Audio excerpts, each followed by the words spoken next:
Well, Steve, it was memorable, certainly, and it was exciting, and it was the fish, and I think you might have even seen it. It was at Lenthals, and it was the biggest fish I have ever seen, not only caught, but other people as well. And I didn't realise, but the boat had drifted onto a snag, which I knew was there, and I got the fish right up into the net, and the braid broke, and I lost the fish. So, you know, I went from like, oh my God, this fish on its own is would have nearly won, to complete devastation. And the emotional highs and lows of tournament fishing, that's what I love. And I think every cell in my body just sort of thrived on that sort of excitement. So it was high and low.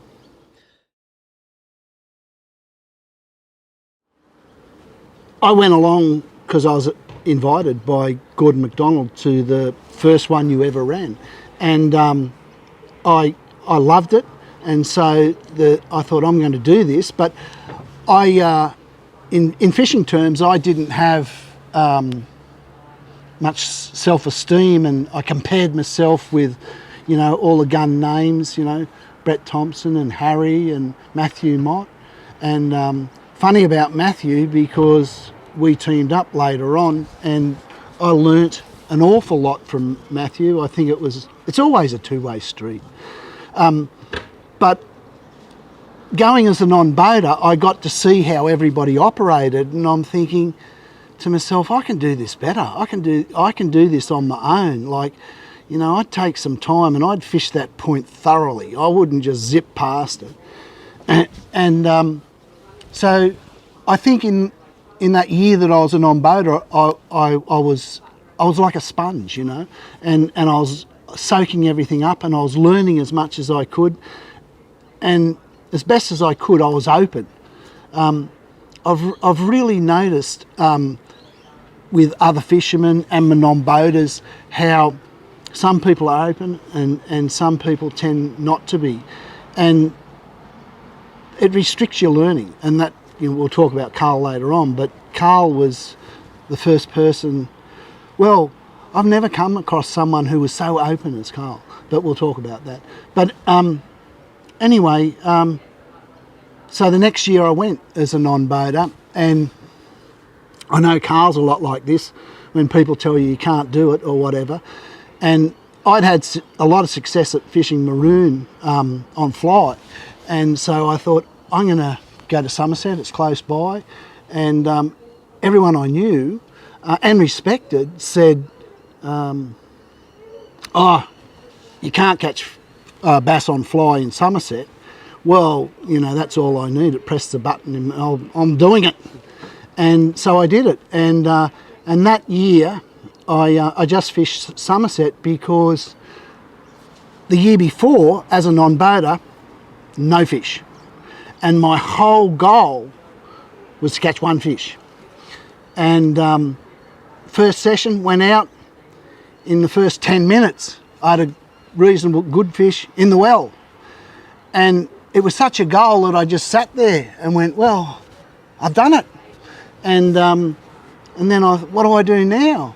And I hadn't even thought past that, really, which seems a bit strange. So then I tried to catch two, and I got two. And anyway, it added up. I think in that tournament I got 7, which is enough to get the win. And like, I was just over. I couldn't believe it. I was astounded. Just couldn't understand it. It baffled me how I was able to do it. But it gave me a lot of confidence, and because I qualified for the grand final, I decided not to fish the rest of the season, which was maybe only a couple of rounds, I'm not sure. And I concentrated on Crestbrook when that was announced that was the venue. And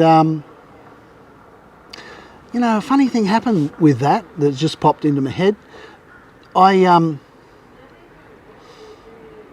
had this dream, a vivid dream, of being in the grand final and catching this enormous, like 50 centimetre fish. And I just, something inside me knew that I was going to catch this big fish. And through the whole tournament, you know, I just had this calm, and I thought, I'm going to get this big fish. You know, it was just something quiet. I didn't tell anyone or say anything. And then it got to the very last session, and the pressure was really on because there was 4 of us. You know, one of us was going to the States, and you know, I didn't know what the other guy, and any 4 could have won. And I forgot I forgot about this big fish, and as soon as I forgot about it, I hooked this fish, and it swam straight to the surface, which is a bit rare, although big bass do that a lot on fly. But I hadn't encountered that before. And so I'm thinking yellow belly, so I'm dragging this fish, skating it almost like across the surface, and then just crap myself when it got close enough to realise that it was this huge bass. Anyway, it just sort of went straight into the net, and that was that. And I didn't realise until, you know, maybe a week later or days later that I'd had that dream, you know. So, and while I'm on that, the funny thing was with the bass vampire, because when I was tournament fishing, I just started to, it was like every cell in my body just loved it. So I thought about it all the time.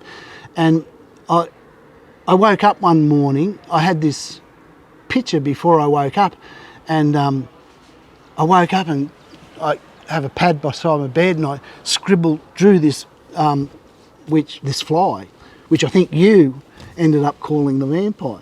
But anyway, I went up to the tying bench and tied it up, and that was the birth of the vampire. There's a lot of folklore, even in glossy publications, about you know, other people thought it up or designed it, or you know, whatever, but there's very little truth to that at all. But anyway, I imagine this is sort of what a vampire convention looks like. Whoops, they're all falling off left, right and centre.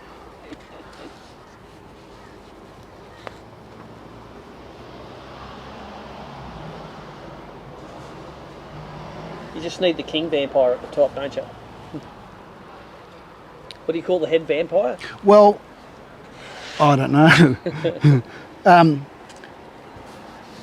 Well, see, I've spent, because I loved it, I spent hours fly fishing for bass and evolving the fly, although it's still pretty much the same. But the biggest thing about this vampire is the eyes. And a lot of work goes into these most of these eyes are with Protect paint. And when I was tournament fishing, in my fly boxes, I would have a positive and a negative. And so the positive was for the flies with strong glow eyes, and then the negative was no glow eyes, just straight chartreuse eyes usually.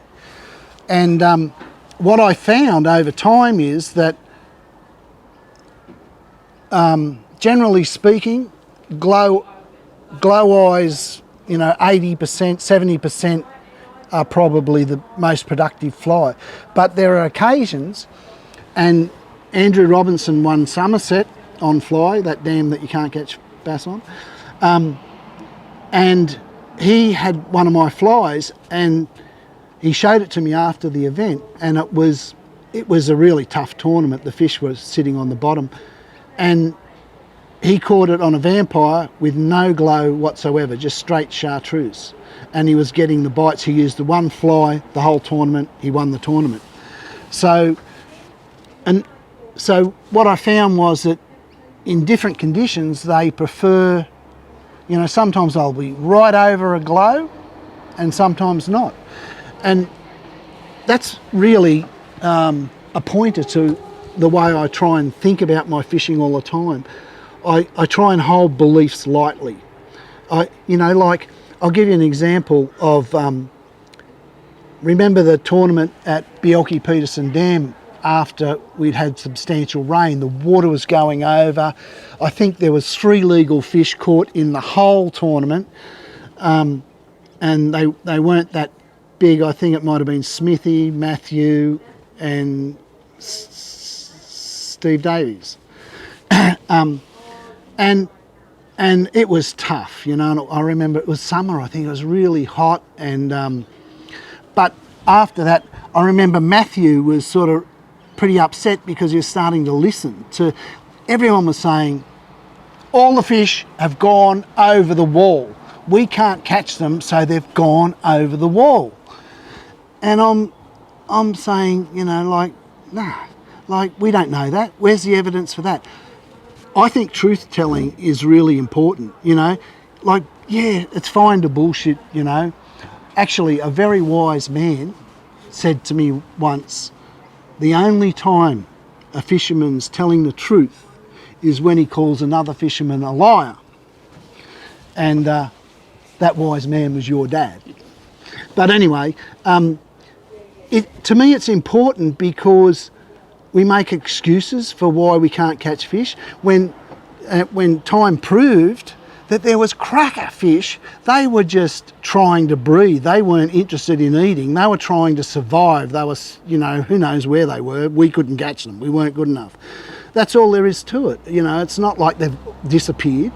And yet, as fishermen, we tend to tell ourselves stories, and it doesn't help us, you know.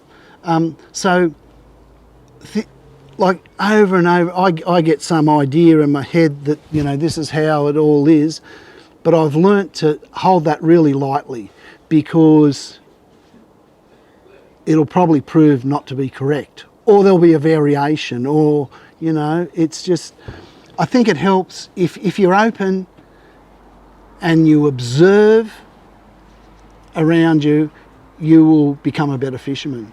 And that's why